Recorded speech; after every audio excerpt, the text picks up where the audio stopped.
Inilatag ng pambansang pulisya ang mga proseso para maaresto si Senador Ronald Bato de la Rosa. Pinangulat ni Ryan Lasigas. Napatakbo at nadapa sa hagdan si Senator Ronald Bato de la Rosa matapos ang tangkang pag-aresto sa kanya ng mga tauhan ng National Bureau of Investigation sa Senado kahapon. Pero matapos ang komisyon, hindi pa rin naaresto si de la Rosa. Hindi pa kasi nailalatag ang legal na proseso kung paano siya aarestuhin dahil sa inilabas na warrant of arrest mula sa International Criminal Court o ICC. Ang Philippine National Police sinabing handa na rin ang contingency plan para arestuhin si de la Rosa. Ang CIDG ang pangunahing unit ng Philippine National Police na sinasabi natin mangunguna doon sa contingency plan na i-implement natin. So handang-handa naman ang Philippine National Police, lalo na po yung ating CIDG personnel, na kung sakasakaling maitap na sila ng NCBP-CTC na implement yung ICC warrant.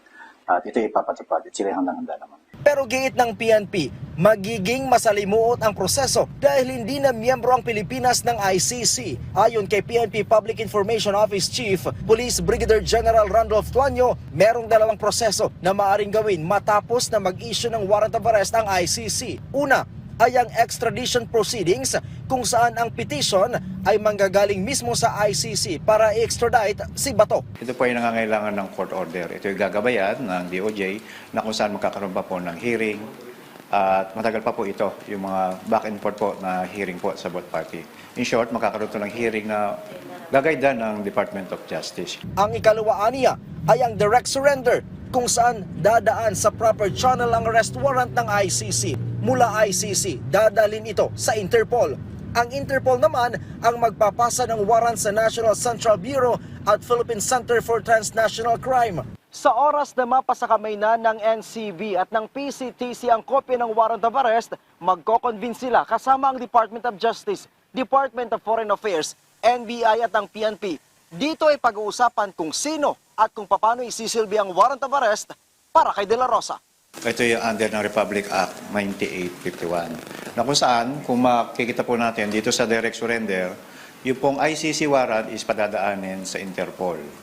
And then Interpol magko-coordinate sa NCB, yung National Central for Bureau ng Manila, o yung Philippine Center on Transnational Crime. Ang direct surrender aniya ang ginamit ng pamahalaan noong inaresto si dating Pangulong Rodrigo Duterte noong Marso 2025. Itinanggi din ng pambansang pulisya na may epekto sa pagsisilbi ng warrant of arrest ang pagiging dating hepe ng pambansang pulisya ni De La Rosa. Sa katunayan, naglabas aniya ang PNP ng sudpina para palutangin si Bato sa Huwebes para magbigay liwanag sa mga kaso ng extrajudicial killings nung siya pa ang City Director at Regional Director ng Davao. Ryan Lasigas para sa Pambansang TV sa Bagong Pilipinas.